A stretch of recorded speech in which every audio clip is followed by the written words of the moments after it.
બરાબર છે। આને પોલિસ્ટર બાર્બેડ વાયર કહેવાય કે આપણી ભાષામાં તદ્દન કાંટા તાર કહેવાય। અને જે કાંટો છે એ લોખંડનો 140 GSM નો છે।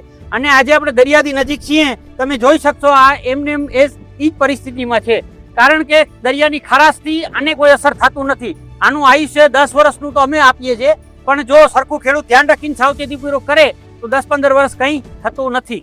મિત્રો, આજે અમે આવ્યા છે જોડિયા તાલુકાના, જામનગર જિલ્લાના જોડિયા તાલુકામાં, અને અમારા ખેડૂત મિત્ર છે રાઘવભાઈ, અને અમે દરિયાકાંઠાથી તદ્દન 5 કિલોમીટરના અંતરે છીએ। રાઘવભાઈ, આ કેટલો ટાઈમ થી આપણે ફિટિંગ કર્યું છે? ફિટિંગ કર્યું અને અંદાજિત 10 થી 11 મહિના જેવું થયું છે। 10 થી 11 મહિના જેવું થયું છે।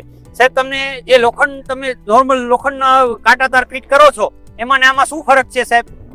જો અને અત્યારે જોઈને બરાબર છે, જે કન્ડિશનમાં 10 મહિના પહેલા ફિટિંગ કર્યું, અત્યારે હાલમાં એ જ પરિસ્થિતિમાં છે, બરાબર છે। અને બીજા નંબરમાં લોખંડ કરતા એક તો લાઈમેલ છે, બરાબર છે। બીજું સરવાનો કાટ નાખો કોઈ બ્રશ કરી, કેમ કે ઓરે દરિયા ઘાટથી ચેક લાગે તેના હિસાબે સૌથી મોટો દસ્તો ઓરે કાટ અને સરવાનો છે।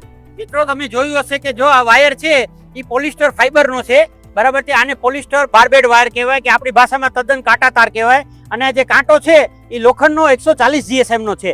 અને આજે આપણે દરિયાથી નજીક છીએ, તમે જોઈ શકશો આ એમને એ જ પરિસ્થિતિમાં છે, કારણ કે દરિયાની ખારાશથી આને કોઈ અસર થતું નથી। આનું આયુષ્ય 10 વર્ષનું તો અમે આપીએ છીએ, પણ જો સરખું ખેડૂત ધ્યાન રાખીને સાવચેતીપૂર્વક કરે તો 10-15 વર્ષ કંઈ થતું નથી। મિત્રો, આ સેમ્પલ માટે હું એક આપને રોલ બતાવવા માંગીશ। આ 500 ફૂટનો રોલ છે, જે ઓલરેડી રાઘવભાઈ પાસે એક બચ્યો છે।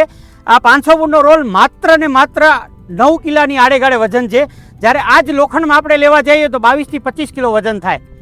આ જ વસ્તુ લેવા માટે અમારા સ્ક્રીન ઉપર નંબર આપેલા છે, આપ એનો સંપર્ક કરી શકો છો।